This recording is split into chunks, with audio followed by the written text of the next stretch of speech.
Was Tyson Fury robbed in this Deontay Wilder fight? That's what I want to hear from you guys. I'm sure that 99.9% of British viewers will say yes, he was robbed. But I want to hear from the American viewers. I want to hear from the Wilder fans, particularly the Wilder fanboys, the diehards. Was Tyson Fury robbed? How did you score it? I want to see everybody's scorecards. Now, I haven't yet watched the fight back, and I want to watch it back before I can give you my scorecard. But for now, give me your scorecards with a few comments about why you scored it the way that you did. And yeah, explain your scorecard. And I'll be very interested to see them. I've mentioned in a previous video that some of the early rounds were relatively close. When Tyson Fury was just seeing the lay of the land, trying to establish his jab, see the angles that Wilder's punches were coming from. He didn't get too ambitious in the first few rounds, Tyson Fury. And that left the door open for rounds to be, rounds to be interpreted differently. Let's just put it that way. It left a gray area there. And in that gray area is where the judges gave Deontay Wilder the draw. Was in that gray area in the early rounds, I would imagine. When you combine the gray area where they appear to have given him the benefit of the doubt because he's the home fighter fighting in the United States, there's a lot of politics in his favor. There's a lot of money behind him.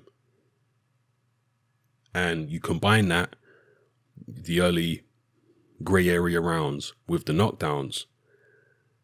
And to me, that's why Deontay Wilder won the fight. But maybe you feel different. Maybe you feel like people were seeing it in a very one-sided way and that Fury wasn't doing as well as the commentary team were making him out to be doing. And I do have to acknowledge the BT Sport commentary team were very pro-Fury.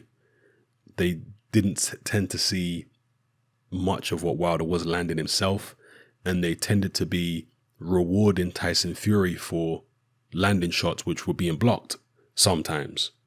So I do acknowledge that, but be that as it may, from what I've seen online, from what I know about the Showtime scorecards, well, let me not say no, from what I've heard about the Showtime scorecards, most people had Tyson Fury winning the fight.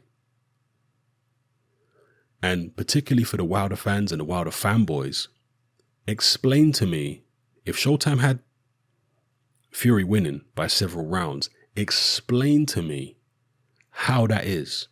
If you guys out there think Deontay Wilder won the fight or it was a legit draw, explain why Wilder's own network, Showtime, apparently, again, correct me if I'm wrong here, but this is what I've heard, explain why they apparently had him losing by several rounds. And also explain to me how Wilder could have such a tough time against a man who wasn't even 60 or 70% as good as the man who fought Klitschko. This was not Tyson Fury at his best. Nowhere even close. If you are trying to say that, you're seriously deluded. This was a subpar version of Tyson Fury who still gave Deontay Wilder hell. So Fury at his best, the version who beat Klitschko, plays with Deontay Wilder in my opinion. Will that Tyson Fury ever come back though? Will we ever see Fury at the level he was against Klitschko?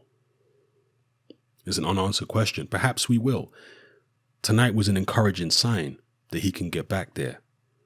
But, some people might feel he doesn't need to get back there. There are going to be some people who feel like that performance would have been good enough to beat anybody in the heavyweight division. Wilder, Joshua, anybody. Personally, I think Fury would have lost to Joshua on that performance. That's just my view.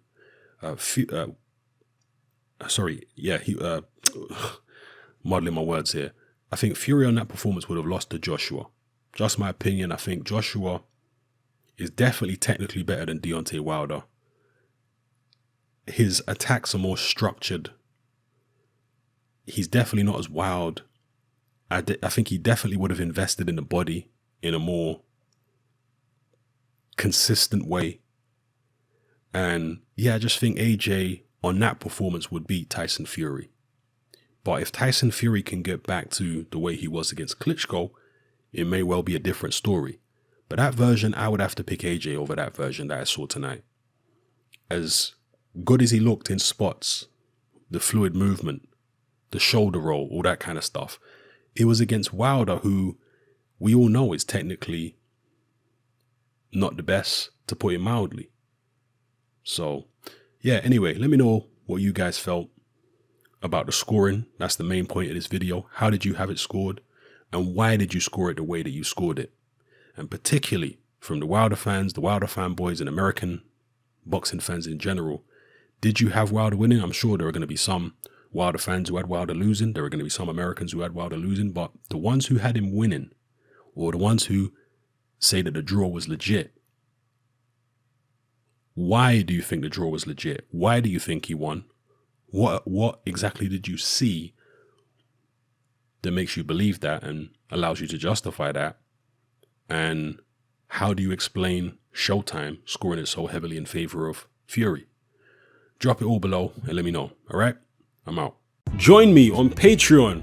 I upload a minimum of 2 podcasts every single week, covering a wide variety of controversial topics, as well as live stream Q&A sessions. Take a look on screen right now at some of the podcasts I've produced so far.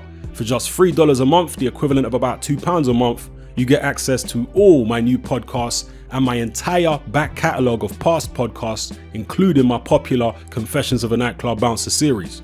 You can listen on your computer or on your smartphone or tablet by downloading the Patreon app from the Google Play Store or the App Store for free. The Patreon app also allows you to download each podcast in MP3. For less than the price of a cup of coffee, you get access to dozens of hours of exclusive content. It's easy to sign up, there's no contract, and you can cancel at any time. So come and join our community of free and critical thinkers by signing up with me here on Patreon today.